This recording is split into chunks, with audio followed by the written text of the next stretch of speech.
ওনার সাথে যিনি কাজ করেছিলেন দীর্ঘ 22 বছর ধরে, কিশোর ভট্টাচার্য জনি দাদা।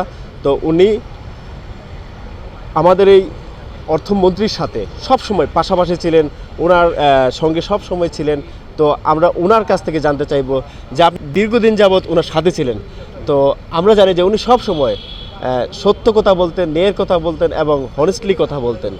তো সেই বিষয়ে আপনি আমাদেরকে বলুন যে আপনি এই 22 বছর যে ওনার সাথে থেকেছিলেন, ওনার সাথে কর্মজীবন, আপনি ওনার সাথে কাজ করেছিলেন, আপনি কি কি শিখতে পেরেছিলেন ওনার কাছ থেকে?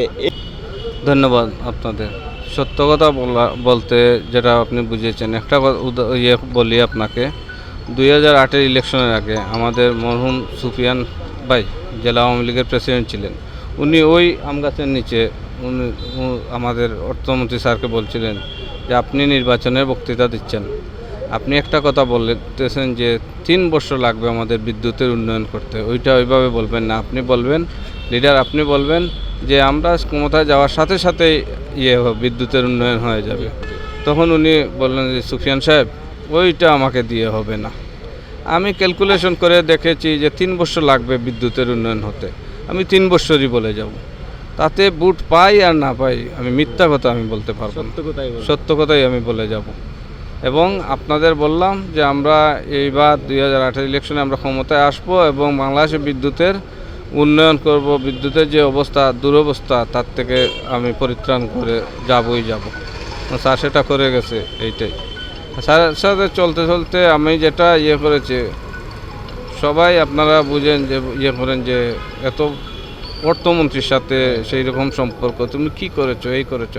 আমি একটা জিনিস শিখেছি যে স্যারের অনেক আত্মীয় স্বজন আছে, কিন্তু ওই গত বছরের আগের বছর মানে করোনার যে বছর 2020-এ, ওই বছরে কুরবানি ঈদের সময়ও ওনার কুরবানি দেওয়ার জন্য টাকাটা আমার অ্যাকাউন্টে পাঠিয়েছে। বলছে যে তুমি ওইটা নিয়ে হাফিজ কমপ্লেক্সে দিয়ে দিবা এবং বলবা ওই টাকার মধ্যেই যেন কুরবানি হয়, আর বাকি টাকাগুলো ওদেরকে দিয়ে আসবা, ওখানে যারা স্টাফ আছে ওদের। এত বিশ্বাস করতো। আমি কোনোদিন স্যারের আমার জানা মতে কোনোদিন আমি স্যারের বিশ্বাস ভঙ্গ করিনি। এবং শেষ পর্যন্ত এই যে 14 মার্চ আসলেন, 18 তারিখ গেলেন, সেদিন পর্যন্ত কোনোদিন স্যার আমাকে একটা বকাও দেয় নাই, অবিশ্বাসও করেনি। এই 22 বছরের মধ্যে তার তারা তো আরও কত স্মৃতি আছে। ওনারে আমি দেখেছি যখন বয়ে কেউ কথা বলতো না 111-এ, তখন আমি দেখেছি ওনাকে কি সাহস নিয়ে কথা বলা। ওনার একটা গাড়ি ছিল, আর্মির গাড়ি, ওনার বন্ধু দিয়েছিলেন যে তুমি এটা নাও, ইলেকশন করবা, তুমি এটা চালাবা। উনি ওই 111-এর সময় ওইটা আমাদের দিয়ে করলেন, ফেরত নিয়ে ঢাকায় নিয়ে গেলাম আমি আর স্যারের এপিএস রাশেদ ভাই। নিয়ে যাওয়ার সময় উনি ফোন দিছে ওনার বন্ধুরে, তোমার গাড়িটা নিয়ে যাও। উনি আর্মির সেনাবাহিনীতে ছিলেন। তখন উনি বলছে যে কি বলিস তুই, গাড়ি কিসের গাড়ি নেব, ওই গাড়ি তোকে দিয়ে দিচ্ছি, তুই ইলেকশন করবে। তখন উনি বলছে না, এটা হবে না, আমার 111 হঠাৎ মামলা টামলা দেবে। কিসের মামলা দেবে? যে ফখরুদ্দিন প্রধান, তত্ত্বাবধায়ক প্রধান, উনি সে তো তোর আন্ডারেই ছিল, তাহলে তোর এত ভয় কিসে? এইরকম সাহস দেখেছি। বা অনেক সময় অনেক জায়গায় দেখেছি যে তখন তো 111 ছিল, 111-এর আগেও আমি দেখেছি যখন বিএনপি জোট সরকার ক্ষমতায়, আমরা গিয়েছিলাম আপনার উনি বরাক সম্মেলনে করিমগঞ্জ যাওয়ার কথা। যাওয়ার সময় ওই যে ওরা বুক লিস্ট, ওই যে একটা কালো তালিকার একটা বই বাইর করছে, অনেক খোঁজাখুঁজি করছে। যাওয়ার সময় তেমন করে নেয়, আসার সময় কোনো না কোনোভাবে ওরা ওনার পাইছে, তথ্য পাইছে।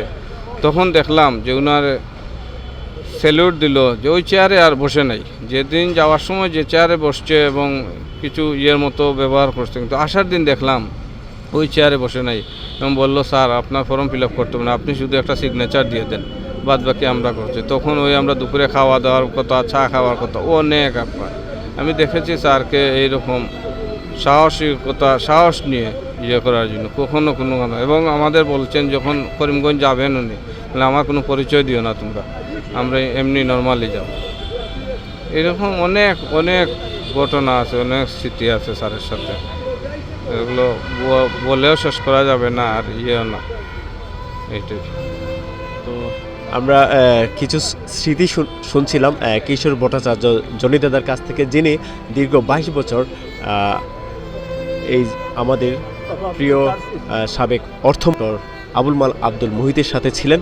তো আমরা সকলেই ওনার জন্য দোয়া করব, মহান রাব্বুল আলামিন যেন ওনাকে বেহেশতবাসী করেন।